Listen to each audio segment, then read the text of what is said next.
그러니까 현 정권의 어떤 정책을 이렇게 막 얘기하시는 게 좀 힘드시긴 하겠지만 그래도 문재인 정부의 경제 정책 얘기해야죠. 조금 구체적으로 좀 평가를 해주세요. 네. 제가 먼저 하는 게 아유, 맞겠죠. 네네. 1대 3인 것 같은데. 저 아닌데. 왜 1대 3이라고 생각하세요? 아니, 맞아. 그건 또 2대 1일 수도 있겠다. 아, 그럼요. 아니면 또 3대 1일 우리는 수도 매우 가변적이야. 그 문재인 대통령 신년사를 보면 정말 많은 사람들이 이렇게 좀 자화자찬이라 그러잖아요. 그러니까 사실은 자화자찬이 많으면은 이 연설이 감동이 없어요. 공감이 별로 안 가는데 저도 옛날에 그 경험 많이 해봤어요. 근데 실제로 그 자화자찬 가운데도 경제에 대한 자화자찬이 많은데 제가 보기 굉장히 옹색하더라고요. 그 내용이. 그러니까 예를 들어서 뭐 청년 고용률이 지금 최고 좋다. 네. 근데 실제로 지금 청년 체감 실업률은 23%로 역대 최대거든요. 왜 고용률이 높으냐? 뭐 여러 가지 단기 일자리들 이런 거는 그 생겨갖고 그런 것들은 조금 늘었을지 몰라도 또 뭐 인구 변수도 있겠죠. 그런데 실제로 청년들이 지금 자기가 원하는 또는 뭐 조금 안정적으로 일할 수 있는 일자리에 대한 지금은 굉장히 그 심하게 고갈증을 느끼고 있다. 그러니까 청년들이 지금 특히 20대 같은 경우는 문재인 정부의 확고한 지지 기반이 아니에요. 그러니까 찍을 데가 없어갖고 지금 표류하고 있지. 그리고 지금 그동안 문재인 정부 그 2년 반 그 경제 뭐 소득주도 성장을 한다 그랬지만 원래 소득주도 성장의 그 메커니즘은 저소득층 소득을 늘려갖고 그걸 계기로 해서 이게 그 선순환을 만들어서 분배도 좋아지고 그 분배 좋아진 효과가 분수 효과로 해서 성장도 좋아진다는 거 아니에요. 근데 실제 그렇게 됐느냐고. 이번에도 뭐 그 1분위 소득이 높아졌다. 그걸 굉장히 강조하셨는데 실제로 높아진 거는 사실인데 그 높아진 것의 상당 부분은 정부 이전 소득이에요. 정부가 그냥 돈 줘갖고 늘어난 거지.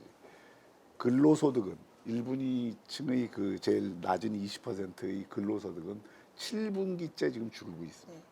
그러니까 지표를 뭘 보느냐에 따라 달라지는 건데 사실은 양극화가 이게 줄어들었다 이렇게 평가하는 것은 굉장히 제가 보기에는 나쁘끄러운 일이다. 그러니까 그런 거는 뭐 시간이 흘러서 또 어떻게 될지는 모르겠지만 적어도 현재까지 문재인 정부가 자신들이 의도했던 결과가 나왔느냐. 저는 의도와 결과의 차이가 굉장히 크다. 우선 그거를 좀 말씀드리고 싶어요. 네. 지금 이제 분야별 정책을 보면 부동산 정책에 대한 사람들의 이제 평가가 굉장히 박하잖아요. 오죽하면 지난주에 이제 부동산 투기와 전쟁을 벌이겠다. 전쟁이라는 표현까지 있었어요. 근데 혹시 우리 준영 선생님께서는 어떤 분야가 지금 좀 이렇게 걸리시는지 마음에. 네. 부동산 분야요? 아니면 전반적인? 뭐 부동산 평가를 좀 해주셨으면 좋겠어요. 우선 네. 전반적인 전반적인 것부터 좀 거 하고 해주셔야 했으면 돼요. 낫지 않을까요? 그런가요? 네. 저는 이제 이 정권이 들어섰을 때 제일 첫 번째로 놀랬던 거 이제 그 취임하시고 그 다음 날 인천공항 가셔가지고 그 얘기를 하셨. 그래서 이제 그 공사들의 이제 비정규직을 다 정규직으로 하겠다 할 때 저는 굉장히 걱정이 많이 됐어요. 왜냐하면 정치는 많은 부분 이건 사실 경영도 사실 좀 그래요. 뭐냐면 그 사람들로 하여금 기대를 얼마만큼 하게 하느냐, 기대에 비해서 자기가 얼마만큼 만들어내느냐. 이게 두 가지의 괴리에 의해서 예를 들면 10을 얘기를 했는데 6을 말하면 잘했다고 할 사람을 20을 하겠다고 말했는데 6을 하면 못했다는 소리 듣는 거거든요. 근데 저렇게 실제적으로 어떤 과정을 통해서 하겠다는 준비가 분명히 안 돼 있을 텐데 덜컥 그렇게 말을 하는 걸 보고 와, 이게 너무 앞서간다. 두 번째는 이제 국정과제를 100대 과제를 선정을 했어요. 근데 그거는 정말 하면 안 되는 짓인 게 5년 단임제 대통령이 갑자기 뭘 어떻게 한다고 100대 과제를 선정을 해서 그걸 자기가 5년 동안 하게 그 얘기는 아무것도 못 한다는 얘기랑 똑같은 거예요. 근데 그걸 하는 걸 보고 저 양반들이 지금 일을 해본 사람들인가? 일을 해본 사람은 그렇게 막 처음부터 벌리지 않거든요. 세 번째로는 그다음에 이제 그 임금 올린 거, 최저임금 올린 거. 발표를 하고 나서도 정부는 자기가 했다는 건지 안 했다는 건지 이거를 왜 한다는 건지 이거에 따른 경제적인 효과에 대한 분석을 백그업 하는 무슨 아무것도 없이 그냥 덜컥수처럼 또는 깜짝수처럼 했단 말이죠. 이런 걸 보면 이게 여전히 우리나라 민주당 정권이 보면 정권 초기에 학자들의 그 이상론 같은 소리로 벌썩 앞으로 나갔다가 좀 안 되면 이것도 이게 아닌가요 하고 났는데 그다음에 관료한테 의존해가지고서는 그냥 현상 유지하다 끝내버리는 이것을 또 다시 하는 거 아닌가라는 그 걱정을 많이 했는데 지금 봐가지고는 그대로 가는 것 같아요. 두 번째로는 이제 그러니까 부문 정책으로 말하는 부동산 정책은 처음부터가 기대를 하기 어려웠던 것이 뭐냐면 대선 때 뭐라고 했냐면은 우리나라가 OECD 평균이 부동산 보유세가 GDP의 1%인데 우리는 0.8이기 때문에 그거를 한 1%까지 올리겠다라고 얘기를 했어요. 얼핏 들으면 0.8%인 보유세를 1%까지 올리겠다고 말하면 올리는 것처럼 들리지만 사실은 뭐가 빠졌냐면 우리나라는 부동산이 GDP에 대비해서 굉장히 그 비싼 나라입니다. 그런데도 불구하고 보유세가 1%나 0.8%밖에 GDP가 안 된다는 뜻은 다른 나라에 비해서 가격 대비, 가치 대비 보유세가 엄청 낮은 나라예요. 거의 한 4분의 1 정도 되는 나라입니다.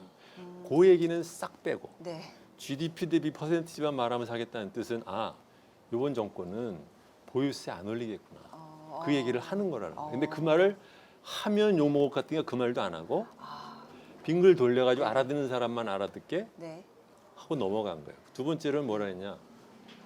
중산층에 대한 증세는 없을 거다라고 얘기했어요. 이건 대선 전부터 한 얘기예요. 그런데 중산층에 대한 증세를 안 하면서 복지를 늘릴 수 있는 방법은 없어요. 유일한 방법은 대규모 재정 적자를 내는 겁니다. 근데 막상 그 2017년, 18년 예산을 보더라도 거기에 걸맞을 만한 그렇다고 적극적인 재정 정책을 썼느냐? 그것도 아닌 거예요. 그러면 서로 전체적인 틀이 안 맞는 겁니다. 그래서 제가 말씀드리는 게 뭐냐면 부동산, 가계부채 이 두 가지가 사실은 우리나라가 전체적으로 경기가 꺾어지는 큰 영향을 줘요. 왜냐하면 이제 GDP 대비해서 부채가 많기 때문에 새로 투자라든가 아니면 소비를 갖다 늘리기 어려운 부분이 있단 말이죠. 이것은 그래서 단순하게 국민들의 민생 말고도 전체적인 경제 활력을 다시 살리는 데서도 이걸 피하고 갈 수 있는 방법은 없는데 그렇게 중요한 것들은 쏙 빼먹고 뭐 정규직, 비정규직으로 정규직을 갖다 뭐 바꿔준다. 그것도 뭐 공공부문만 하면 무슨 소용이 있어요. 대부분의 비정규직은 민간 부분에 있는데 그거 물어보니까 뭐 마중물이래. 이게 무슨 마중물을 뭐 어떻게 한다는 거야. 말도 안 되는 말장난을 하고서 지나갔어요. 최저임금도 마찬가지입니다. 처음에 기세 좋게 2번 올리더니 갑자기 썩 꼬리를 말고 있는데 뭐 2.몇 % 말고서는 또 뭐 쏙 또 미안합니다 말하고서는 이렇게 되면 이제 국민들이 지금 못한다는 소리 듣게 되는 이유 중에 하나는 그런 거예요. 뭐냐면 뭐 대단하게 할 것처럼 말해놓고 하는 게 별로 없어. 이제는 그러니까는 경제 관련된 관료들 인사를 하면 보수 언론이 됐든 진보 언론이 됐든 심지어는 자기들도 정책 성과를 내도록 노력하겠다. 그 말은 무슨 뜻이냐? 정책 성과가 없었다는 얘기예요. 그러니까 국민들도 느끼는 거죠. 이게 단순하게 뭐 GDP 성장률이 나빠지고 뭐 고용 이런 거시 지표를 갖고 국민들이 생각하는 게 아니라 자기네들이 떠들어 놓고 배달하는 게 없으니까 그러니까 국민들이 이제 실망을 하는 것이죠. 환경 안 좋네. 글쎄 지금 너무 괜찮아요. 저 소리들 나 애들 막 이러고 돌아다니는데 거기는 또 주진영 안티가 있었고. 다방인데 뭐 어때요? 그렇죠. 다방이니까. 다방에는 원래 네. 백색 소음이 좀 네. 있어야 다방이지. 말씀하세요. 그래서 그 SNS에 아무튼 이렇게 말씀을 이렇게 비판을 하셨던 게 지금 이렇게 조목조목 예, 하나하나 예. 말씀하셨던 거랑 지금 일맥상통하는 부분. 지금 작가 말씀도 지금 한번. 유시민 네. 이사장은 그 자기가 워낙 편파적인 사람이니까 아. 적극적으로 찬동을 못할 뿐 네네. 속으로는 끄덕끄덕하고 있었고 아니 겉으로도 끄덕끄덕했어요. 그거는 예의상한 아, 거고. 저렇게 까칠하시다니까. 제가 안 그렇다는 걸 아이, 보여드릴게요. 농담이야. 아니 뭐 약간 좀 또 개인적인 질문인데, 그러니까 부동산 정책이 워낙 지금 저기 평가를 잘 못 받고 있어서 그러는데, 아까 보유세 1%도 굉장히 낮은 수준이라고 했는데, 그러면 주진영 선생님 입장에서는 그러니까 세계적인 어떤 스탠다드에 맞으려면 보유세는 몇 % 정도 올려야 돼요? 조세 정책을 네. 갖다 이렇게 그러니까 질문이 잘못됐어요. 아, 그래요? 뭐 네. 세계적인 스탠다드 이런 네네네. 걸 우리가 다른 나라랑 비교를 하는 것은 뭐 이런 거죠. 그러니까 이제 우리가 얼마만큼 이상한 나라의 앨리스처럼 되어 있는가를 갖다 이게 알아보는 예. 그 지표로 그 쓰는 것이지. 예. 그러니까 우리 공대 노움이 있어서 어떤 우리 따라가야 되는 평균처럼 생긴 사람은 세상에 네네. 아무도 없잖아요. 그러니까 지금 평균이라는 것의 의미는 이제 그렇게 봐야 되는 건데, 그런 면에서 지금 우리나라가 분명히 네. 보유세가 지나치게 낮다라는 거, 이것은 뭐 그 누구도 부정할 수 없는 국민들이 모두 아는 이제 상식이 되었어요. 근데 그렇다고 하면 이것을 어떻게 그러면은 네. 그러니까 바꿀 거냐? 바꿀 거면 어떻게 바꿀 거냐? 네네. 이 둘 중에 하나가 명확하게 있어야 되는데, 예. 정부는 한편한테는 조금씩 무슨 공시지가 뭐 적용 비율 이런 식으로 하는 신용을 해서 그 민주당 지지자들한테 일하는 척하고, 그러면서 또 막 한편으로는 그렇게 해가지고 부동산 값이 혹시 내려가면 자기가 다 뒤집었을까봐 또 그거는 또 값 유지 정책을 쓰면서 예. 그러다가 이제 잘 안 통하니까 이제 와서는 갑자기 투기꾼 때문에 그럴 때 투기로 이제 모든 사람을 이제 적을 몰아가는 거잖아요. 얼마나 동의하십니까? 많이 동의합니다. 아, 제가 6대 또- 3이 아니잖아요. 와. 말씀하신다. 모처럼 한박 웃음을 지으시네요. 얼마나 좋으면 외로우셨나 봐요, 좀. 여기가 조금 춥네. 아니, 그 작가 경제 잘 모르시는 분은 어떻게 보세요? 아니 저는 여기가 지식다방임을 이제 좀 느낍니다. 제가 한 번도 생각해 본 적이 없는, 전혀 알지 못하는 그런 것을 들었는데 지금 정부 잘못하고 있네요. 잘하고 있는 줄 알았는데 왜 그게 이렇게 얇아요? 네. 열린 마음으로 들었습니다. 네. 네, 네. 그런데 그 부동산 정책, 사실 전 정책에 대해서는 잘 모르겠습니다만 이 부동산이 왜 이렇게 높은지, 네, 네. 그다음에 거기에 대해서는 항상 의문은 갖고 있습니다. 그래서 그리고 나라에서는 아마 돈을 이렇게 전 잘 모릅니다만 돈을 푼다라는 것 자체가 뭐 좀 시장을 잘 돌아가게 하려고 푸는 것 같은데, 혹시 이게 다 부동산으로 들어가서 시장이 안 도는 게 아닌가 하는 뭐 그런 의문을 계속 가지고 있었어요. 그러면 여태까지 참 지금 정권이나 그 전 정권이나 뭐 잘했나? 한번 좀 다시 한번 생각해 볼 그런 기회를 갖게 됐네요. 그러니까 왜 우리가 범죄와의 전쟁 이렇게 선포하듯이 부동산 투기와의 전쟁을 선포했어요. 대통령이 직접 나와서. 되게 어떤 정권이 네. 뭐와의 전쟁을 네. 그걸 알아두시는 게 제가 보기에는 국민들한테 도움이 될 거라고. 정권이 뭐와의 전쟁을 말하잖아요. 네. 잘 안 되고 있다는 뜻이에요. 아니 뭐 지금 수치가 잘 되고 연구소의 있으면 결과가 전쟁을 할 나오고 이유가 제가, 없죠. 제가 부동산 얘기 조금 더 해도 아니, 돼요? 아니, 이제 먼저 말씀하시죠. 예, 먼저 좀 얘기를 하고. 지식을 좀 많이 받아들여야겠네요. 예. 근데 이제 대통령 신년사에 대해서 우리 박 교수님이 너무 야박하게 말씀하셨어. 그러니까 우선 영어 선택 자체가 옹졸, 옹색, 자화자찬 뭐 이런 언어들이 그러면 설득력이 약해져요. 아주 중립적이고 객관적인 의도로 세게 까야지 효과가 있죠. 그냥 그렇게 말씀하시면 솔직히 저 사람 원래 싫어하나 봐, 문 대통령. 그러니까 영어에서 그렇게 가버리면 논증은 안 돼요. 그래서 제가 이제 자화자찬은 대통령도 정치하는 분이잖아요. 박 교수님도 정치할 때 자화자찬 많이 하셨잖아요. 제가 아까 고백했잖아요. 그러니까요. 우리도 청와대 있을 때 네. 대통령 모시면서 연설 써보면 자화자찬을 하게 돼 있어요. 그렇죠. 근데 그게 자화자찬을 하면 제가 아까 고백했잖아요. 감동이 별로 없다니까. 아니 그러니까 감동이 없고 사람들이 듣는 사람들이 또 뭐 이게 되지도 않는 걸 갖고 자랑한다고 국민들이 아니, 그렇게 편집 생각을 해요. 편집. 아니, 이건 중요한 얘기예요. 우리 박영준 교수님은 이제 그랬을 거예요, 아마. 안 좋아하니까. 근데 저처럼 좋아하는 사람은 그래도 귀 기울여 들어요. 저기 무슨 얘기가 있나 싶어서. 그래서 문재인 정부의 경제 정책이 잘 됐다, 잘못됐다를 따지기 전에 우선 이 정부가 경제와 관련해서 어떤 생각으로 무슨 일을 지금까지 해왔는가를 이해하는 데는 그 신년사가 꽤 도움이 돼요. 제가 이제 간략하게 요약해서 저도 이제 이 정부가 뭘 하고 있나? 경제 어려운데. 그래서 이제 생각해 봤어요. 이제 오늘 신년사를 들으면서 대통령 신년사를 이렇게 텍스트를 뽑아놓고 꼼꼼히 읽어봤어요. 문 대통령의 생각은 이런 거죠. 그리고 청와대나 경제 관련 부처의 정책 당국자들의 생각도 뭐 개인적인 생각은 어떨지 모르겠으나 정부 전체적으로는 그렇게 모여 있는 거예요. 맨 먼저 포용이에요. 포용.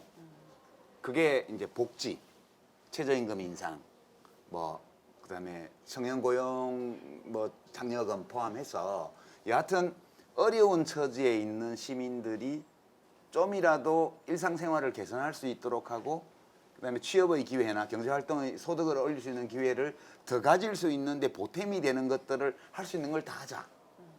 이게 포용이라는 키워드 아래 그 정책들을 다 모았고 그 정책이 어떤 이제 성과를 냈는지를 확인할 수 있는 만큼 지표로 확인해서 우리 이렇게 해왔습니다라고 얘기한 거예요. 처음 시작할 때 성과 없어서 미안한 표정을 막 지으면서 그랬잖아요, 대통령이. 그건 또 인정을 해주셔야 되고요. 뻔뻔하게 자화자찬 하지는 않았어요. 그래요? 느끼셨어요? 네. 네. 그 노인 일자리 사업 다 포함해가지고 그게 포용이에요. 네. 그다음에 혁신인데 이제 하도 정부도 다 알죠, 대통령도. 정부가 노력해서 할 수 있는 분야가 꽤 있긴 하지만 기본적으로 우리 경제의 중심축은 민간 기업이죠. 그리고 좋은 일자리, 안정적인 일자리도 민간 기업에서 나오는 거죠.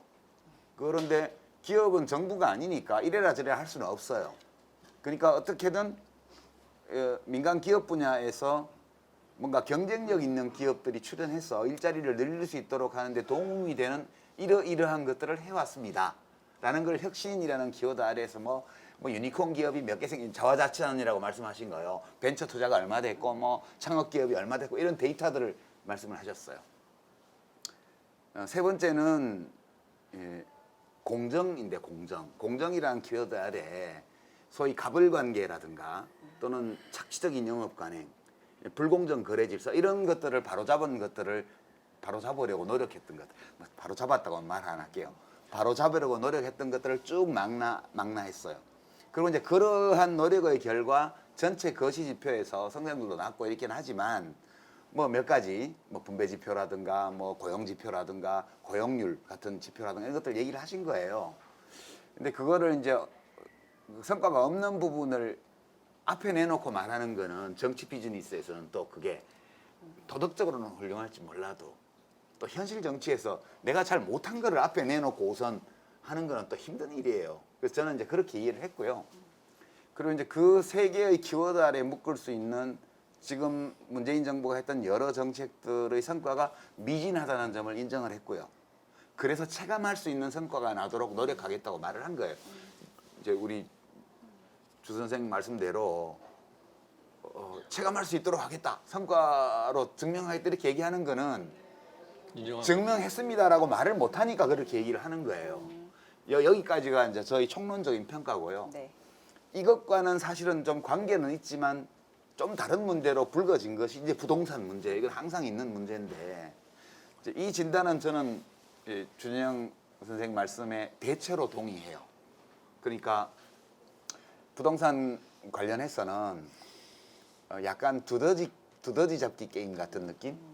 그러니까 뭐 강남이고 어디 마용성이고 이런 데가 올라오면 좀 두들기고 네. 쏙 들어가서 잠시 있다 보면 또 지방의 대전으로 어디로 부산으로 또 튀어나오고 이런 식의 임기응변적인 대증요법들을 많이 써왔고요 지금까지. 그리고 그게 원래는 뭐 부동산 정책의 정책 수단이 아닌 거, 그 DTI 같은 거요, 그러니까 대출 규제 같은 거 이런 것들은 원래 이 신용 건전성을 북돋우기 위해서 하는 제도인데 뭐 보유세는 중장기적인 거라서 지금 당장 사실 효과가 나는 건 아니고요. 그러니까 당장 효과가 나는 건 은행의 이제 주택담보대출 규제를 확 세게 이제 그것도 얼마나 충분히 센지에 대해서 그것도 논란이 지금, 있지만 지금 하는 척 하고 있어요. 예, 그 이제 우리 이제 하는 척 한다고 말씀하시는 거고 또 보수 언론이나 야당 쪽에서는 부동산 시장 다 죽인다고 얘기하는 거고 지금 두 분이 비판을 하셨는데 각도가 좀 달라요 이게. 그러니까 이쪽에서 보든 나는 아직 부동산 얘기도 안 했는데 이렇게 뻔해. 뻔해. 이러니까 공급 확대를 이게 해야지 상대 공급 확대를 의견을 공급 확대를 안 하니까 그런 거 존중을 아니에요. 그 맨날 이명박 정부 때 박근혜 정부 때 하던 얘기고. 그러니까 그 부동산 문제와 관련해서는 저는 약간 안이했다고 봐요. 안이했고 정책 수단을 효과적으로 조합하지 못했다 제때. 그래서 이제 그 틈을 노려서 당연히 자본주의 사회에서는 투기가 있죠. 이제 그렇게 지금 온 거라서 이 부동산 문제는 전반적으로 지금 짚어보고 재무장을 해야 된다고 저는 생각을 해요. 그리고 이제 국민들의 평가도 체감하는 그런 지표상 저 여론조사 결과에 보면 안 좋게 나오잖아요. 저는 저게 시민들이 뭐 이렇게 경제 이론을 다 알고 뭐 자산시장 이론을 알고 이래서 저런 평가를 하는 게 아니고 그냥 내가 겪는 일, 내 주변에서 벌어지는 일들을 보면서 자기 자신이 한 개인적인 판단을 다 말씀하셨는데 모아놓고 보니 그 정책 수요자들의 평가가 저러니까 저거는 인정을 해야 되고 이제 문재인 정부 남은 기간에 최소한 더 폭등하는 일이 없도록 그렇게 정책 수단을 재조합해서 전쟁 선언한다고 이제 뭐 투기하는 분들이 움츠릴 거 아니잖아요. 그래서 그렇게 했으면 좋겠어요. 전체적으로 제가 말씀드리면, 네. 제가 청와대 대변인이 아니지만 우리 네. 저 유시민 이사장님이 말씀 중에 이명박 박근혜 정부 뭐 한지 뻔하지 않냐 수요 공급 확대 그 얘기하려고 하는 거 아니야? 둘이 지금 이렇게 손가락질하고 얘기했잖아요. 있어요 서로가. 아니 그 손가락질이 아니라 제가 이렇게 합시다. 이렇게. 근데 그 아주 간단한 것에 사실은 진리가 있는 거예요. 우리가 몸이 굉장히 더운데 바로 앞에 이 웅덩이가 있으면 들어가서 몸을 식히면 되는데 그 웅덩이에는 안 들어가고 각 주변에서 이 몸 식히려고 그냥 별의별 수단들을 다 쓴단 말이에요. 그래봤자 몸이 안 식어요. 날씨가 덥기 때문에. 그러니까 가장 간단한 게 어떠면은 가장 중요한 진리예요. 그게 검증이 되잖아요. 노태우 정부 때 그 200만 호 지어서 다른 쪽에 부작용이 있었을지는 몰라도 우리나라 그 부동산 시장이 제일 안정됐던 데가 90년대 초입니다. 네. 그리고 그 이명박 정부 때가 부동산 시장이 제일 안정됐어요. 주택 서울 집값이. 그거 왜 그러냐? 서울시장 때 했던 뉴타운을 그 뒤에 오세훈 시장 때 계속해서 그때 공급이 확대됐고 그리고 아까 노무현 정부에서 대출 규제 한 거를 그냥 유지했어요. 그렇게 해서 그 당시가 그래도 아니 제가 이명박 정부가 잘했다 못했다 이걸 얘기하려고 하는 게 아니에요. 아니 저도 그러니까, 못했다고 말하려는 거 아니에요. 그러니까 그런 어떤 가장 간단한 원리가 있는데 제가 이번에 12.16인가요? 부동산 대책 보면서 깜짝 놀란 건 정말 무작스럽다. 15억 이상 집 갖는 사람은 대출을 금지시켜요. 대출 네. 이거는 이 정부가 자유의 가치라는 거를 정말 이해를 못하는 겁니다. 이게 아니 그 자기 재산을 가지고 자기가 이게 은행 담보 대출을 받는 거는 그게 다수건 소수건 그 사람의 권리예요. 그리고 은행이 자기 돈을 가지고 돈을 빌려주는 것도 자유예요. 은행 막죠. 그리고 개인이 어떤 자기 필요에 의해서 그 융자하는 거 막죠. 더구나 9억 이상 가진 사람도 20%밖에 안 된다며. 그러니까 이런 정책이라는 거는 모든 부동산을 가진 사람들 또는 가지려고 하는 사람들을 잠재적 투기자로 보는 거거든요. 근데 제가 그 인식에 또 문제를 갖고 있는 게 왜 자유의 가치와 연결되느냐면 우리가 인간이 가장 기본적인 게 뭐예요? 자기 욕망이. 자기에게 귀속되는 재산을 넓히려고 하는 거 아니에요. 대한민국에서 그 재산이 가장 중요한 형태는 오랫동안 부동산이었습니다. 그 부동산을 갖고 몇 채씩 가지면서 막 투기하는 사람들에 대한 규제는 해야 되지만 개별 그 젊은이들이 그게 조금 좋은 데서 좋은 집 갖고 싶어하는 그 욕망을 갖고 있는 사람들을 원천적으로 투기자로 간주를 해서 대출을 완전히 그렇게 무작스럽게 규제한다? 저는 이거는 아주 부자연스러운 그리고 그 규제도 굉장히 무작스러운 규제라고 생각을 해요. 네네. 그런 규제가 무작이 맞습니까? 무착이 맞습니까? 무작스럽다. 네. 그 사실 표준어는 처음 표준어는 듣는 아니야. 단어긴 좀 한데요. 무지막지하다 그런 거죠. 무지막지하다. 네. 어. 그거에 표준어인지 대해서 아닌지는 사전 찾아봐야지. 네. 뭐 대부분의 사람들 동의를 할 건데 저는 그것을 해석하는 방법이 좀 다른데 뭐냐면 그런 그 소위 말하는 극약 처방이 나왔다는 뜻은 그 사람들이 뭐 자유의 의미를 몰라서 그런 뜻이 아니라 자기네들이 지금 실패를 한 걸 아는 거예요. 네. 근데 뾰족하게 지금 자기네들이 해야 되는 중요한 정책은 할 생각이 없는 거예요. 그런데도 뭔가는 해야 되기 때문에 이런 무리한 짓을 지금 하는 겁니다. 그러니까 소위 말하면 정부 자신이 자기가 실패했다는 것을 그런 식으로 좀 표현하는 거라고밖에 보이지 않아요, 저는. 실패의 표현이다라고 말씀하셨는데 또 정작 대통령께서는 이 많은 대책들 이후에 부동산 시장이 좀 안정돼 가고 있다라고 또 표현하셨거든요. 그런 얘기는 왜 하시는 거죠? 네. 지금 시점은 네. 사실 이제 12.16 조처가 나오고 나서 이게 언제까지 갈지 모르겠지만 일단 일시적으로 숨고르기에 들어간 거는 맞죠. 여러 가지 데이터를 보면 일단 이제 주택 가격 상승률이 상승은 하고 있는데 네. 상승 폭이 둔화됐어요. 그리고 이제 새로운 정책이 나오면 원래 조정기가 있는 거거든요. 근데 안정된 건 아니고요. 일단 막 불이 활활 타오르던 거에 일단 물을 좀 끼얹어 가지고 불길이 약간 잦아든 상황. 네. 그러나 언제 다시 타오를지 모르는 그런 상황이라고 보는데요. 그래도 이제 고가주택 쪽의 투기적 거래가 전체 집값을 끌어올리는 이제 그런 건 일단 막아야 되겠다 해서 한 거고 분양가 상한제 특히 이제 공공택지의 경우에 전면적으로 하기로 한 것도 원래 분양가를 누른다고 해서 주택시장 전체가 가격이 안정되거나 그런 효과는 크지 않아요.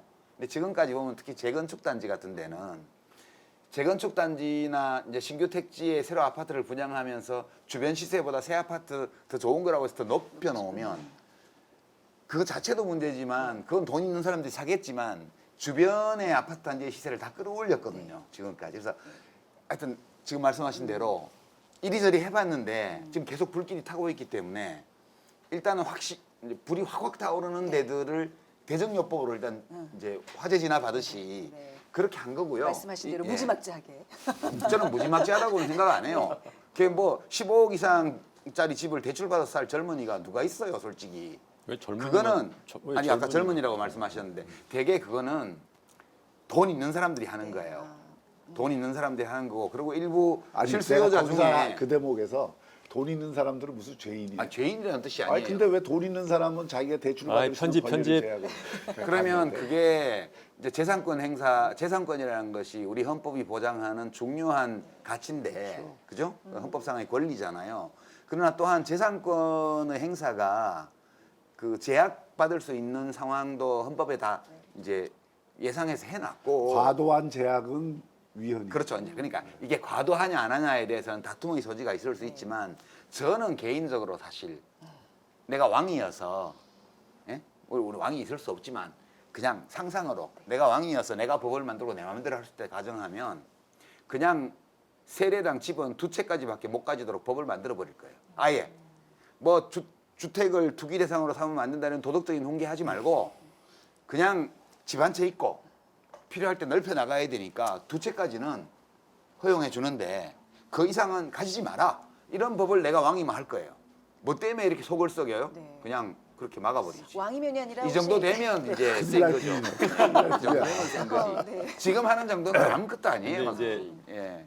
어떻게 보면은 이제 그 세부 사항을 갖고 얘기를 하는 것은 네. 어떻게 보면 이제 그 전투에 해당되는 얘기를 하는 거. 제가 지금 말씀드리고 싶은 것은 그런 데 있는 게 아니라 왜 우리가 이렇게 돼? 예를 들면 방금도 유시민 씨가 그 얘기했잖아요. 뭐 2주택 이상은 금지한. 다른 나라는 그런 거 안 하고도 왜 부동산 시장이 안정이 돼 있을까? 네. 우리는 왜 그런 소위 무작스러운 방법을 해야만 된다라고 생각을 할까? 왜냐하면 기본적인 정책의 틀이 잘못되어 있고 제도가 잘못되어 있다고 하면 사실은 그 제도를 바꾸는 데에 노력을 해야 되는데 근데 문제는 그건 하기 싫은 거예요. 그러면서 뭔가 해야 되니까 말하자면 이러고 저러고 말하자면 무리한 정책을 쓴다는 거죠. 그러면 다시 돌아가서 우리가 지금 무엇이 잘못되느냐를 생각을 해보면 우리도 지금 자기도 모르게 부동산 값이 오르고 안 오르는 걸로 부동산 정책의 성패를 우리가 지금 얘기를 해요. 그렇죠. 네. 그거 자체가 굉장히 잘못된 잘못된 거라고 건가요? 김현미 장관이 자기 취임할 때부터 자기가 얘기했어요. 네네. 부동산 가격에 연연하는 정책을 쓰지 않고 일반 사람들의 주택 복지를 증진하는 쪽의 정책에 힘을 쓰겠다.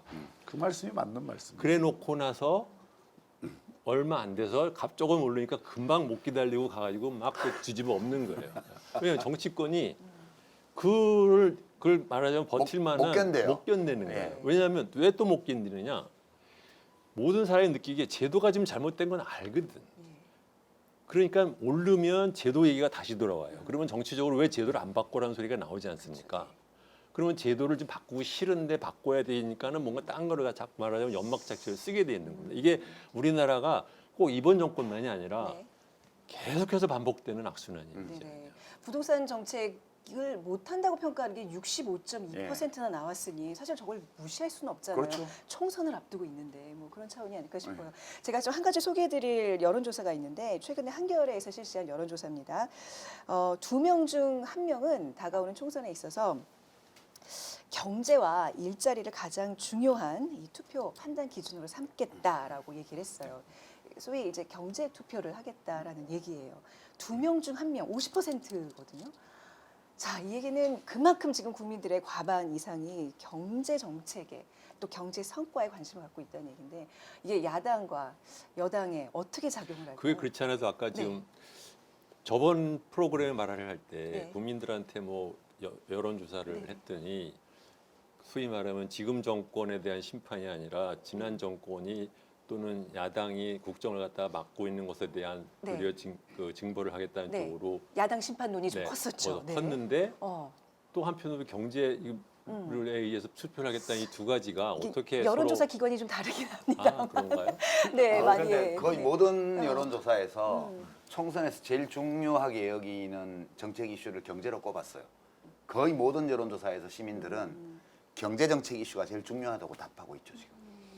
그러니까 이제 그 경제 이슈가 중요하다고 얘기하는 것 그 밑바닥에는 사실은 정권 심판론이 깔려 있는 거예요. 그러니까 그 이슈가 중요하다고 답변이 많다라고 하는 것은 현 정권에 대해서 반대 투표를 할 가능성이 높다는 것을 얘기하니까 그거는 뭐 정부 여당의 입장에서는 긴장해서 볼 필요가 있는 것이고 다만 이제 야당 심판론하고 여당 그러니까 정권 심판론은 이건 동일한 저울대 위에 올릴 수가 없는 거라고 저는 봅니다. 그러니까 이게 정권 심판을 하고 싶어도 지금 야당이 마음에 안 들어서 또 어떤 의미에서는 왜 그렇잖아요. 이게 좀 잘해갖고 제대로 비판해 줬으면 좋겠는데 제대로 못하니까 더 미워. 말리는 시누이가 더 밉다는 얘기가 들었는데 더 미울 수 있거든요. 그러니까 일단 여론조사에서는 이게 크게 나타날 수 있어요. 근데 이게 이제 반드시 정권 심판론이 그래서 약하다 이렇게 얘기하는 거는 저는 조금 여론조사를 해석할 때 무리가 있다고 보고요. 어떻게 생각하세요? 저도 이제 얼핏 보면 서로 충돌하는 것 같은 여론조사 결과예요. 예. 모든 여론조사에서 경제에 대한 평가가 좋지 않아요. 경제 정책의 성과에 대한 평가가 좋지 않아요. 그리고 총선에서는 경제 이슈가 중요하다는 대답이 압도적으로 1등이에요. 그런데 대통령에 대한 지지율은 콘크리트 같고 민주당에 대한 지지율이 야당에 대한 지지율보다 높아. 이게 예. 뭐죠 이게? 그러니까 이제 그게 표면상 보면 상충하는 것 같은데 예. 제가 답하기 전에 혹시 무슨 아이디어 있어요? 이거 설명할 수 있는? 그 경제 이슈가 선거에 항상 이슈가 된다라고 하셨는데 사실은 경제 이슈는요. 선거 아니라 그냥 일상생활 내내 이슈입니다. 그냥 사실 어렸을 때부터 저희 부모님이 경제 걱정 안 한 적이 없었어요. 내내 먹고 살기 힘들다고 그러셨는데 그래서 딱히 뭐 특별한 이슈를 선거에서 가져왔다고 생각하지는 않고요. 네. 그냥 선거 자체가 항상 이 사회 갈등의 핵이 뭔가를 정당들이 그냥 체크하고 있다가 그냥 가져오는 것뿐이라고 저는 생각을 해요. 네네. 예. 그리고 가장 첨예한 것을 가져와서 이슈화시키는 것이 자기 지지자를 끌어들이는데 가장 좋은 방법 아닌가요? 그렇죠. 네. 그래서 이번에 이제 총선이 다가올수록 이 보수 야당 입장에서는 무슨 서민 경제 폭망론 해가지고 이제 여권의 경제 무능력함을 이렇게 좀 잠깐 넘어가기 전에 부각시키고 그 있잖아요. 경제 네. 문제를 제일 중요하다고 말한 예. 그 설문에 다른 그 선택지가 뭐였는지 아세요? 그거는 이제 지금 뭐 저기 그래프로 보고 계시는데요. 한겨레와 글로벌 리서치 조사한 결과입니다. 그러니까 경제 경제. 상황 30, 일자리 21, 그 나머지는 이제 권력기관 개혁, 복지, 부동산, 남북관계가 복지, 나왔습니다. 부동산도 복지랑 부동산도 이제 경제네. 경제고요. 그러니까 이제 과반이 경제와 관련된 이슈가 중요하다고 여기는 거죠. 네. 그러니까 저기 권력기관 개혁이라고 대답한 쪽은 확고한 민주당 지지층일 가능성이 많아요. 그다음에 복지를 대답한 쪽도 그럴 가능성이 많아요. 그러니까 지금 보수 야당 지지층을 지지하는 시민들은 그 훨씬 높은 확률로 네. 경제, 일자리, 부동산 이런 것을 꼽았을 가능성이 있어요. 그래서 박 교수님 분석대로 저 그래프 여론조사 결과를 보면 야당의 가능성이 있어요. 네. 총선에서. 그래서 이제 이걸 다 읽고 있기 때문에 네. 이 흐름을 다 모든 정당들이 다 보고 있기 때문에 보수 야당 쪽에서는 지금 경제가 망했다는 네네. 이제 프레임을 계속 퍼뜨리고 있죠. 네네네. 뭐 지금 일반적인 당의 입장뿐만 아니라 보수 유튜버들 쪽에서도 뭐 정말 우리나라가 베네수엘라 된다 뭐부터 시작해서 온갖 얘기가 다 있어요. 근데 왜 그러면 이런 상황에서도 현재 정당 지지율이 여당이 더 높으며 왜 각종 여론조사에서 다가오는 총선에서 어느 당 후보를 찍냐 물으면 여당 후보 찍겠다는 비율이 높으며 네. 다음 선거의 의미가 뭐냐고 물으면 왜 오히려 보수 야당 심판론이 더 우세하게 나올까? 이제 이게 되게 흥미로운 현상인데 저의 해석은 그래요. 저의 해석은 우선 경제가 나빠요.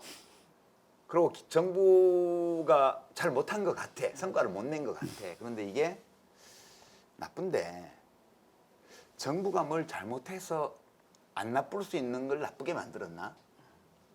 그렇지 않으면 이거보다 훨씬 더 나쁠 수도 있었는데 그나마 정부가 애를 써서 이나마 덜 나빠진 건가? 이거에 대해서 비율은 모르겠으나 양쪽이 다 있어요. 그래서 저기서 이제 현 정부의 경제 정책 성과에 대해서 비판적인 네. 평가를 하는 유권자들 중에도 그래 성과가 별로 없어. 근데 그나마 이거라도 안 했으면 더 나빠졌을지도 몰라라고 생각하는 분들이 일부 있어요. 그래서 그걸 그냥 야당 지지로 해석하기는 좀 어려운 면이 있고요. 네네. 선거는 이제 프레임 그러니까 싸움이라고 그 문제- 제가 마저 아니, 말씀드리면 두 번째는 그래 진짜 정부가 잘못한 것 같아. 완전히 경제정책 방향이 완전 잘못됐어. 이러면 보수 야당을 지지할 수 있어요. 근데 우리 주진영 선생님 말씀처럼 뭘 좀 제대로 하지 말이야. 응? 화끈하게. 이런 쪽에서는 평가를 박하게 하면서도 보수 야당 쪽으로는 절대 안 가요. 또 네네. 거기다가 그러면 보수 야당 쪽에서는 어떤 경제 정책을 지금 주장하고 있지? 이렇게 봤더니 민부론이라고 내놨는데 다 옛날에 자기들이 집권하고 있을 때 하던 거하고 똑같은 거를 지금 또 내놨단 말이에요. 규제 완화, 뭐 기업 프렌들리, 뭐 무슨 뭐죠 법인세이나 뭐 이거 다 이 레파토리들이 9년 동안 해봤는데 그러니까 그 야당이 제시하는 대안이 보수 야당이 제시하는 대안이 설득력이 없어. 예 지금 정부가 하는 것도 왠지 마음에는 좀 안 들고 성과도 없는 것 같은데 저거는 더 아닌 것 같아. 이러면 또 그쪽으로 안 가는 거예요. 이런 요소들이 겹쳐서 보수 야당이 특히 자유한국당이 아무리 경제가 망했다, 뭐 문재인 정권이 좌파 독재를 하고 있다, 사회주의 정책을 한다, 베네수엘라 된다 이렇게 아무리 해도 사람들이 그래 알겠어, 네 거 내놔봐. 근데 없잖아, 니네 거는. 네. 아 옛날에 내놓던 메뉴 말고 그 식당 망했잖아. 근데 지금 간판만 갈아놓고 주방장만 교체해놓고 메뉴표는 왜 옛날하고 똑같아? 이걸 묻고 있는 거거든요. 그래서 저 그래프는 지금 현 집권 세력에 대한 강력한 경고인 동시에 네네. 저 그래프와 현재 야당의 지지율, 선거 여론조사의 결과를 종합해놓고 보면 저기에는 또 보수 야당에 대한 무서운 경고가 함께 내포돼 있다. 말하자면 잘하려고 노력은 하는데 성과는 없는 것에 대한 양쪽 이게 그 인정을 같이 하는 거죠. 예. 네. 제가 보기에는 굉장히 심오한 합리주의적 해석이다. 이렇게 그래요? 생각하고요. 예, 예. 아니 그런데 그게 민심을 잃는데 국민들이 과연 그렇게 어떤 정책이나 이런 어떤 당의 이 정책들을 세심하게 보면서 그런 평가를 할까?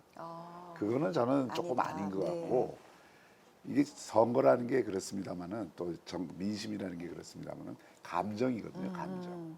그러니까 어느 날은 파스타가 먹고 싶고 어느 날은 라면이 먹고 싶고 뭐 이런 거예요. 네. 그러니까 특히 선거는 그렇습니다. 그러니까 선거 막바지에 감정이 어떤 식으로 기우느냐, 그때 이슈가 뭐가 되느냐가 대단히 중요한데 지금은 저 지표가 보여주는 거는 이러이러한 것들이 메뉴다. 네, 네, 네. 그 메뉴 중에 뭐가 사람들의 마음을 결정적으로 끌 거냐 하는 것은 그것은 이제 정치적인 뭐랄까 네. 공방의 과정에서 결정이 될 텐데 예를 들면은 지금 그 경제에 대한 그 국민들이 특히 최근에 부동산 이 정책이 나오면서 이 정부가 이 그 경제를 정말 제대로 운영하고 있지 못하다라고 하는 것에 대한 비판의 저변은 저는 대단히 크다고 생각합니다. 네. 그래서 어떤 정부, 어떤 그 야당이든지 김대중 그 대통령이 야당일 때 김영삼 정부를 뭐라고 표현했냐면 총체적 실패다 이렇게 규정했어요. 단어들이 다 셌군요. 예, 그러니까 이제 그러니까 폭망이라는 단어가 뭐 아니요. 그다음에 일상적인 모든 정권이 표현이다. 상대방한테 맨날 네, 맨날 했고 맨날 하는 그다음에 거예요. 그리고 그걸 다 썼어요. 그리고 그다음에 썼고 그다음에 이제 노무현 정부 때 좀 종합부동산세 만들고 그러니까 그 당시 한나라당이 네. 세금 폭탄이다. 네, 네. 이 프레임을 걸었거든요. 네, 네, 네. 또 이명박 정부 뭐 그거 한다니까 토목 뭐 어쩌고 저쩌고 해서 프레임을 걸잖아요. 네. 근데 그 프레임이 불가피한 게 그 프레임을 건다는 것 자체가 사람들의 감정을 움직이기 위한 수단으로서 가는 예, 거거든. 예. 서민경제 폭망론 야당으로서는 걸 수 있죠. 그게 진실과 얼마나 진실이냐 아니냐 이런 것이 뭐 100% 진실이야 거기에 그렇게 대한 박 걸 수 교수님 있는 게 의견은 어떠세요? 폭망론이 맞다고 보세요? 저는 뭐 그 객관적으로 보면 폭망했다고는 보지 않습니다. 그러니까 제가 아까도 얘기했지만 우리나라 경제는 지금 장기 침체로 가느냐 안 가느냐의 그 국면에 있다. 우리나라가 일본 경제를 지금 닮아가는 요소들이 워낙 많기 때문에 이걸 관리하고 이걸 이루지 못하도록 하는 새로운 그 계기를 잡아야 된다. 근데 그 계기를 지금 이 정부가 제대로 못 잡고 있다. 이 평가는 제가 동의하지만 네. 폭망한다고는 저는 생각하지 않아요. 그러니까- 그러나 정치적으로는 지역의 유권자들 갖고 뭐 이 정당의 정책이 민부론이고 이 정당의 정책이 소득주도 성장이고 이거 아무리 설명해봤자 소용없는 거예요. 체감으로 지금 와닿는 게 내가 지금 당장 문 닫게 생겼고 내가 당장 그 일자리를 못 구하고 그러는 데는 폭망론 딱 하면은 딱 와닿는 거지. 근데 감정을 건드리는 그렇죠. 거죠. 그제요. 네. 또 그런 주장이 또 다른 방향에서 감정을 건드리기도 해요. 네. 그렇지. 근데 저기 있는 요소들 중에 저게 한 정권 안에서 해결될 수 있는 종목이 있나요? 역사를 보시니까 역시 역시 시각이 넓어요. 네. 제가 보기에는 이것은 서로 싸울 게 아니라 그러니까 정말 뭐 뭔가를 해결될 거냐는 뜻으로 물어본 네네. 질문이 아니기 때문에 그 네. 질문들은 좀 그렇죠. 해결될 거라기보다는 전 경향적으로 뭔가 서로 이어가서 뭔가 큰 장기적으로 접근하지 않으면 안 될 게 대부분인 것 같은데 제가 보기에 맞아요. 근데 제가 이제 대통령 신년사와 관련해서 아까도 얘기를 했는데 야당을 제가 사실 컨설팅을 해주고 싶은 마음은 전혀 없는데 보수 야당을 그래도 우리 프로그램을 위해서 이렇게 제가 참 진짜 오열분자 아량을 베푸는 안 내키지만 네. 그래서 우리 KBS 포용의 정치합시다를 차원에서, 위해서 네. 제가 이게 컨설팅이 될 수도 있다고 생각하고 말씀드리는 거예요. 유시민 이사장이 말을 했기 때문에 예. 지금 야당에서는 그 누구도 그 말을 할 수가 없게 돼버려요. 독을 타버렸기 때문에. 그거 아니에요. 그거 들어는 못 아니고 자고. 그거 네. 유시민이 하던 얘기잖아. 그러면 그 사람은 이제 죽어. 네. 아니 이제 그렇게 쓸 수 있는 얘기는 아니에요. 그럼 저렇게 경제 성적표가 안 좋은데 지금 저거에 대해서 대통령이 지금 어떤 입장을 취하고 있냐 하면 아니, 난 몰라. 그냥 나는 내 하고 싶은 거 할래. 이런 태도면 정말 위험해져요. 근데 문재인 대통령이 계속 이렇게 성장률도 떨어졌고 하면서 일단 내가 뭘 잘하지 못했습니다라는 걸 일단 기본으로 깔고 그래도 이러한 거를 열심히 했고 요런 정도는 성과가 있는데요. 그래서 아직 못 느끼시죠? 이제 앞으로 남은 기간에 여러분들이 느끼실 수 있도록 제가 열심히 하겠습니다. 이런 식으로 하고 있거든요. 그러니까 근데 그런 식으로 써 있지가 않아요. 아니, 실제로. 그렇게 쓰여 있어요. 그렇게 색안경을 신년사를 끼고 두고 보시니까 어떻게 그런 느끼냐가 거지. 이렇게 확인이 다르군요. 예, 색안경을 꼭 끼고 보시니까 그런 거지. 그 그러니까 남은 색안경을 끼고 자기를 색안경 안 끼웠다고 제가 이 얘기하는 보수 야당을 위해서 드리는 말씀을 네, 들어보세요. 그러니까 그렇게 하고 있기 때문에 거기다가 대고 네. 뭐 옛날 노무현 대통령한테 하듯이 경포대 이런 걸 씌우고 그런 게 되게 어려워요. 그래서 야당이 지금 이걸 공략하려면 지금까지 펼쳐온 경제 폭망론, 베네수엘라와 이런 주장보다는 좀 더 세련되고 정서적으로 가닿을 수 있는 마케팅이 필요해요. 그 제가 지금 보수 야당이 펼치고 있는 경제폭망론 마케팅을 보고 있으면 일부 이미 태도를 결정하고 자유한국당을 지지하기로 마음먹은 분들한테는 속 시원해 그렇게 사이다처럼 들릴지 모르지만 그 중간에 있는 많은 분들한테는 저거 지나치다는 느낌을 주거든요. 그래서 저거 마케팅 수단으로서는 카피로서는 별로 성공하기 어려운 카피예요. 한번 이 얘기를 못 하는구나 당 회의에서 이런 얘기하면 유시민이 정치합시다 해서 했던 얘기 아니야 이러면 거의 간첩 취급받게 되죠. 지금 테러를 막는 발언을 했다니까. 그 목적은 그게 테러를 아닌데. 막는 발언이에요. 굉장히 전략적이신 거네요 지금. 그거 아니에요. 저는 순수하게 그냥 순수하게. 그 그래.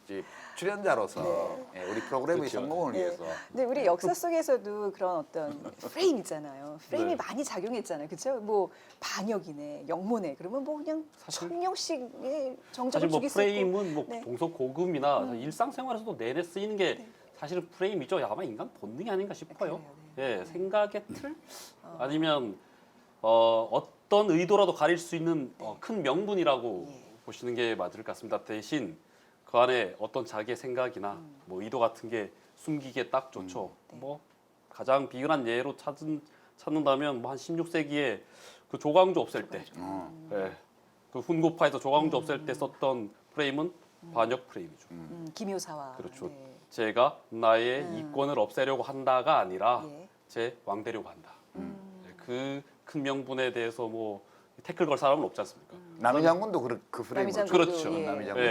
예. 예. 17세기에 서인이 광해군 몰아낼 때 그때 프레임은 제조지은이라고 네. 그 명나라의 은혜를 저버리고 어떻게 청나라의 오랑캐를 붙느냐 이거였죠. 그 나의 이권을 없애는 것이 아니라 그래서 이 프레임은 정말 지금도 사실은 뭐 엄청나게 쓰이죠. 그 실제로 일반인들도 자기도 모르게 프레임을 저는 쓴다고 생각해요. 네, 일상생활에서. 예, 일상생활에서 뭐 이런 거죠. 뭐 아버지한테 결혼 반대하는 여자를 데리고 가서 또 이제 설명을 막 했어요. 그랬더니 아버지가 실컷 들으시다가 부자의 연을 끊으려고 하느냐. 예, 효도 프레임을 들고 나오면 혹시 본인의 경험담 얘기는 아니시죠? 제 경험입니다. 아 그래요? 프레임이 아주 지긋지긋하겠네요. 그 표정이 딱 드러났잖아요. 아, 그러니까요. 공공지진을 하면서 다들 지금 켰어. 얘기를 거기에다가 할아버지는 뭐 내 눈에 뭐 흙이 들어갈 그렇죠. 때까지. 이 안구 프레임 갖고 나오면 안구 프레임. 뭐 거역할 수가 없어요. 예, 할아버지 안구가 제일 중요하잖아요, 사실은. 그러니까 이것이 네. 선거에는 정말 너무나 쉬운, 정말 자기의 의도를 숨기고 큰 명분을 제시할 수 있는 너무나 쉬운 방법입니다. 정말 그 본능적으로 제시할 수 프레임이라는 있는 말이 그 인지과학에서 나온 거잖아요. 그게 네. 뇌과학의 그 연결인데 우리는 누구나 프레임 없이는 사물을 인식할 수 없습니다. 그렇죠. 이 그게 맞습니다. 감각이 있고 그 감각을 우리가 운동화해서 기억에 저장하잖아요. 이 기억 가운데 우리가 필요한 부분을 꺼내 쓰는 거예요. 근데 그 꺼내 쓰도록 만드는 게 프레임이거든. 그러니까 모든 우리가 그 감각으로 체험하고 운동화해서 저장해 놓은 거를 다 균형 있게 이렇게 쓸 수가 없다고. 그러니까 프레임을 통해서 우리는 다 인식을 하는 건데 그렇죠. 중요한 거는 그 안에 그래서 나쁜 특히 의도를 숨기는 거죠. 정치가 프레임이 많이 작용하는 거는 정치는 궁극적으로 가면 최종 맨 마지막에는 이성이 작동할지 모르지만 표피적으로는 감정이 작동하는 영역. 저도 그거 많이 당했어요. 네. 당하셨다고요? 4가지 없다 프레임. 아 그거 진짜 무섭더라고. 한번 씌워지니까 말 자체를 막아버리는 거죠. 누군가에겐 지금 전략이지만 네. 그거 프레임이 맞잖아, 아니고 이게. 사실이야 그렇게 얘기하는 거야. 맞잖아 이렇게. 아니 아무 말도 안 했어요. 그렇네요. 전략이 될 수도 있고 프레임이 그렇죠. 술수가 돼서 누구에게 피해를 줄 수도 이게 있고. 주로 왕정 시대에는 네. 정적을 없애는 데는 거 최고였죠. 최고였죠. 네. 지금도 그렇지 않나요? 지금도 궁금하신다 갑자기. 지금 말씀도 안 하셨는데 지금은 궁금하시는 어떤 프레임이 지금 우리 여당 사회에 쪽에서 처음 봤습니다. 야당에 씌우는 프레임 있고 그렇죠. 야당 쪽에서 여당에 씌우는 프레임이 있어요. 지금 그럼, 네. 한번 짚어볼까요? 지금 뭐 쓰고 있나? 총선 때 어떤 프레임이 나올지 궁금해져요. 여당에서 씌우는 여당에서 프레임은 뭘까요? 지금 야당을 씌웠던 프레임은 탄핵과 연결돼서 적폐 세력이라는 프레임이 그렇죠. 적폐. 적폐 프레임이죠. 그 계속 씌웠던 네네네. 거거든요. 그래서 그 뭐 과거 보수 정권들은 전부 뭐 잘 못한 것으로 만들고. 근데 자신들은 자유한국당 정당성. 뛰고 그 사람들 국회의원들 다수가 탄핵에 찬성을 했잖아요. 도리어 소수가 반대를 했지. 그렇죠. 지금 구성으로 보면은 뭐 아니죠. 다수라고 얘기할 그 수 자체로 없고. 보면 다수가 반대를 했고 소수가 예, 찬성을 했죠. 그렇죠. 예, 그러니까 다수가 반대를 했고 예, 탄핵 반대를 탄핵을 했고. 반대를 했고 소수가 찬성을 그런가? 했죠. 아니 예. 반대표 그러니까 자유한국당 그 국회의원 한 20 몇 명인데 예.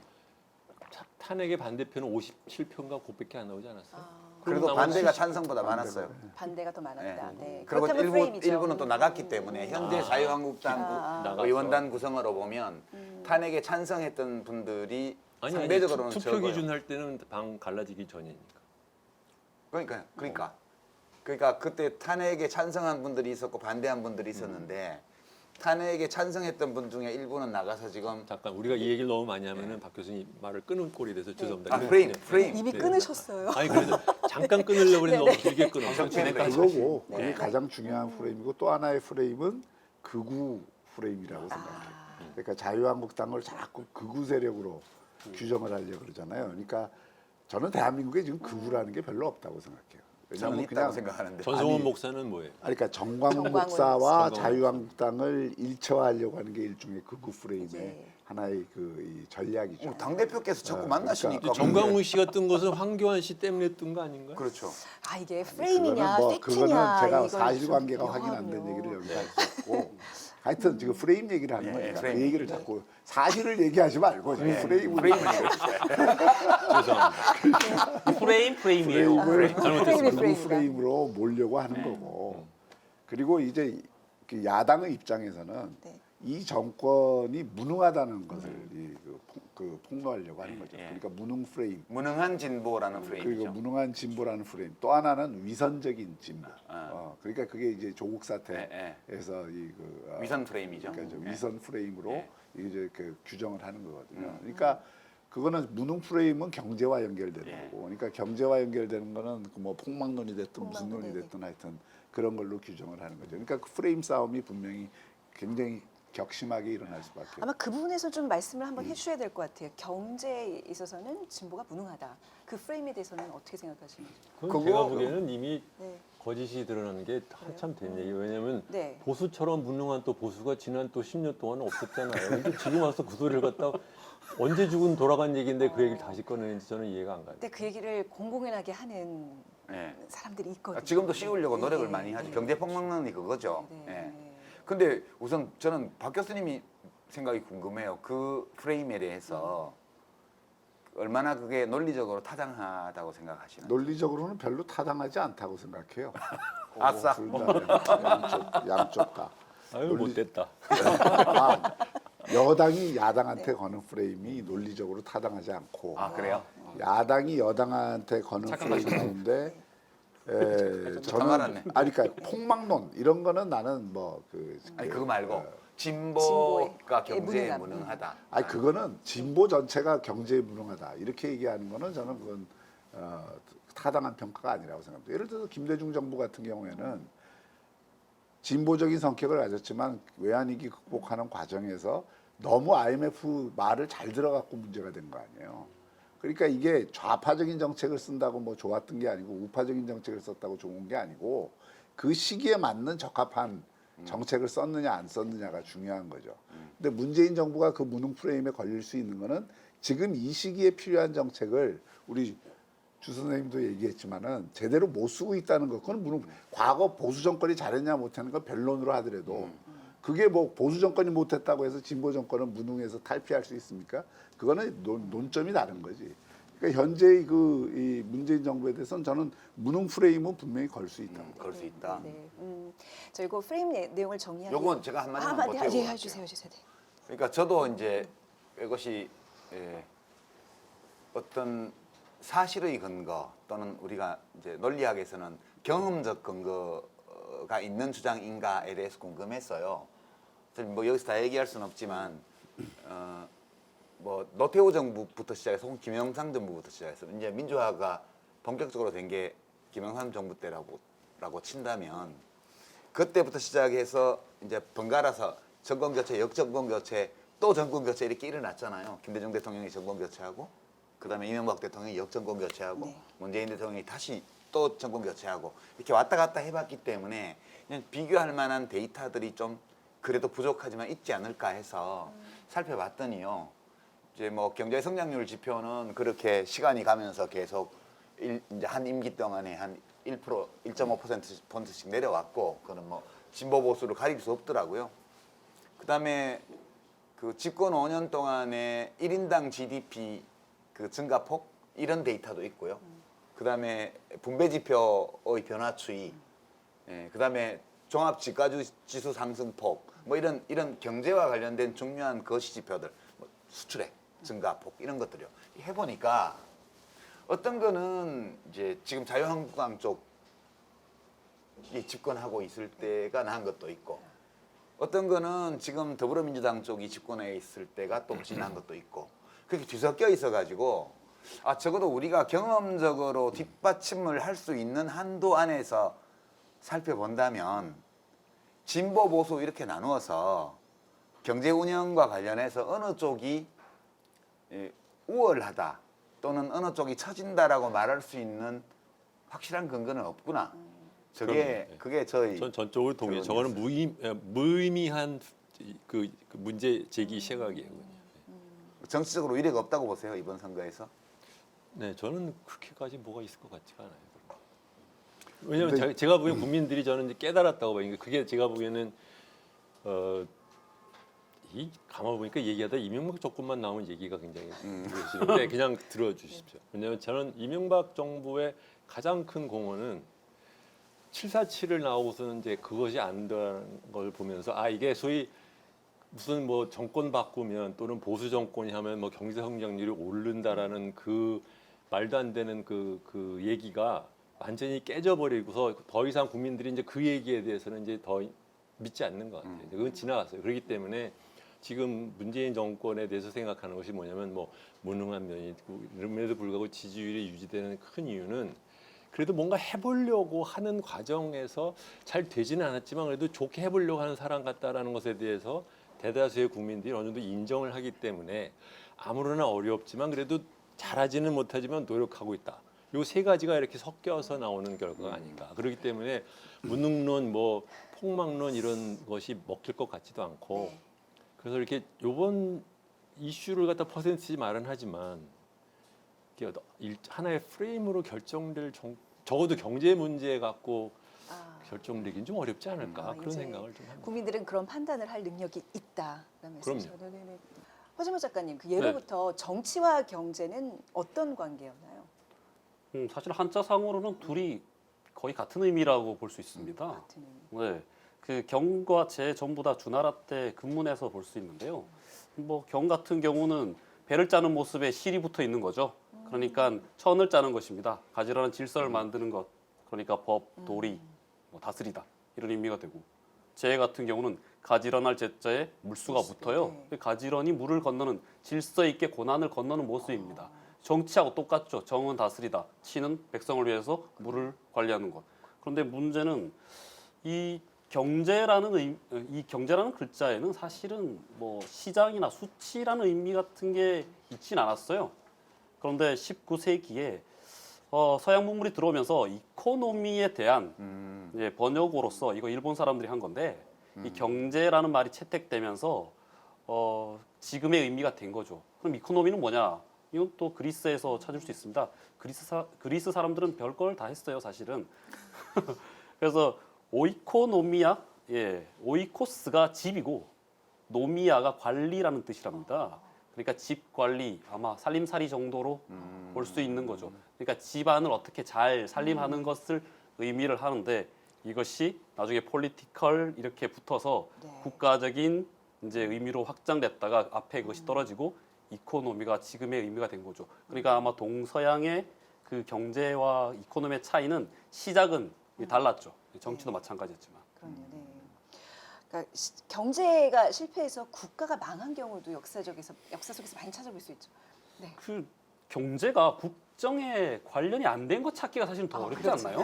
네. 좀 그래도 우리가 알만한 어떤 사례가 있을까요? 예, 뭐 교과서에서 배운 것부터 뭐 추리하자면 원나라 말기에 14세기죠. 원나라 말기에 시장 경제가 한번 박살이 난 적이 있습니다. 그게 뭐냐면 사실은 모든 시장 경제는 재정의 궁핍부터 시작되는 것이 뭐 역사적인 사례였는데 이 원나라 재정이 이제 망하면서 이것을 재정 적자를 메꾸기 위해서 뭘 했느냐? 돈을 발행을 했습니다. 이 원나라 때는 거의 세계 최초로 지폐 경제였어요. 진짜요? 예, 그 전에 지폐가 있긴 있었습니다. 송나라 때나 금나라 때 있긴 있었는데 본격적으로 시행된 것은 원나라 시대 때입니다. 그래서 교초라는 지폐를 많이 했어요. 이 쿠빌라이 때는 이것을 굉장히 관리를 잘해서 거의 성공적이다라는 평가를 받기도 했습니다. 그런데 그 큰 나라가 금세 망한 건 뭐 다 아시겠지만 그러다 보니 이 재정 적자를 메우기 위해서 교초를 발행을 했던 거죠. 인플레이션이 왔고 시장 경제가 망가졌고 그러니까 민생이 파탄이 되는데 아마 그때의 풍경이 어떤 풍경이냐면 그 1차 대전 끝나고 난 다음에 그 독일이 맞았던 인플레이션 있죠. 1마르크에 거의 뭐 4조 달러 1달러에 3조 4조 마르크 해가지고 그 빵 하나 사려면 수레에다가 막 싣고 가던 그런 모습을 그때 아마 연출을 했던 걸로 기록되어 있습니다. 요새 베네수엘라도 비슷하지 그렇죠. 않나요? 제가 베네수엘라가. 얘기 좀 하려고 그랬는데 예, 베네수엘라가 그런 거고 우리나라에서도 있었습니다. 19세기에 그 경복궁 중건할 장백전. 때, 그렇죠. 장백전 발행해가지고 박살이 났죠. 예, 그때 그 제안했던 사람이 그 김병학이라는 사람인데 이렇게 돈을 풀면 된다고 그랬어요. 이 경제적인 지식이 전혀 없었던 거죠. 베네수엘라가 1950년 1인당 국민 소득이 7,400불입니다.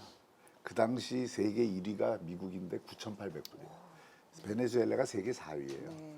1950년대 베네수엘라 그 사진을 보면 뉴욕을 방불해요. 제2차 세계대전 때 석유 팔아갖고 엄청나게 부자가 됐거든. 만약에 그때 지도자들이 위정자들이 한국의 박정희 대통령이라든지 뭐 싱가포르의 그 뭐 이광유 수상이라든지 그 돈 갖고 산업을 키우거나 농업 개혁을 하거나 뭐 이런 쪽에 그 정책을 쓰고 전략을 썼으면 베네수엘라는 아마 라틴 아메리카에서 확 제일 큰 나라가 됐을 거예요. 근데 소위 자원의 저주라고 그러거든요. 자원 많이 가진 나라들이 그런 짓을 안 해. 그 자원에서 온 돈을 서로 소위 말해서 수탈하고 서로 뺏어가고 그거를 가지고 공고한 기득권 구조를 만들어서 베네수엘라가 저렇게 그 대학생들이 그 쓰레기통을 뒤지는 나라가 됐는데도 안 망하는 이유가 뭔지 아세요? 군부 때문이에요. 그 군부가 그 베네수엘라의 경제 이권은 다 가지고 있어요. 그러니까 그 사실은 차베스 대통령이 집권 기반이 약하니까 군부를 키웠거든. 그리고 군부의 경제 이권을 거의 다 줬어요. 그러니까 이게 한 나라의 정치가 어떻게 되느냐, 그 국가의 전략이 어떻게 되느냐, 그것에 따라서 정말 그 나라의 흥망성쇠가 얼마든지 바뀌죠. 근데 16세기에 에스파냐가 그랬습니다. 영국하고 이렇게 차이가 나는 이유가 16세기에 신대륙으로부터 금은이 막 쏟아져 들어왔는데 그 베네수엘라처럼 사용을 했던 것 같아요. 그리고 산업을 키운 영국은 이렇게 상승세로 돌아섰고 스페인은 그때를 기점으로 이렇게 하락세로 돌아섰던 게 베네수엘라도 스페인의 식민지였죠, 지역상으로는. 그렇죠. 닮았나 봅니다.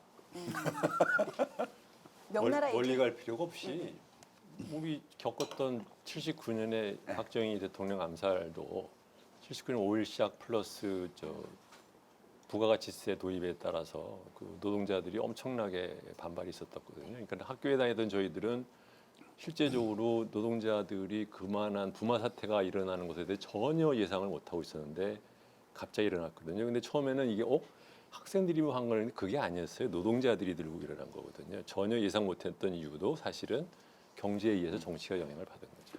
그 우리나라 1979년도가 이제 2차 오일 쇼크 와가지고 굉장히 물가 인상이 빠르게 되고 있었고 그때 부가가치세 도입은 좋은 시도였는데 타이밍이 굉장히 안 좋았던 거죠. 그렇게 되면서 불만이 이제 막 쌓여갈 때 학생들이 시위를 시작을 하니까 단순히 독재 타도가 아니라 그 민생의 이제 서민 생활의 노동자들이 어려움에 가입하는 대한 그런 이제 불만 이런 것들이 같이 이제 엮이면서 부마 민주화운동이 일어났던 거고 사실 불황기에 그 혁명이 일어난 사례들은 유럽에 되게 많죠. 19세기에도. 그러니까 프랑스 대혁명 1789년 프랑스 대혁명 이후에 나폴레옹이 집권을 하면서 군사력으로 전 유럽을 정복했다가 1815년에 이제 끝나죠, 전쟁이.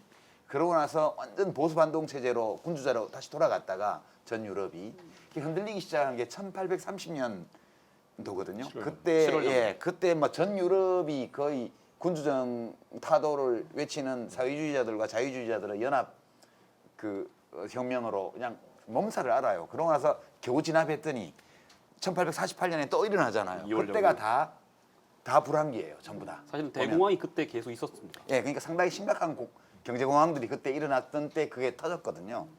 프랑스 대혁명도 마찬가지로 그때가 그 굶어 죽는 사람들이 파리 시내에 널려 있을 정도로 굉장히 경제가 어려웠거든요. 근데 이제 그 현대 사회에서는 이게 이제 사회학에서 유명한 이론인데 제이커브 이론이라는 게 있어요.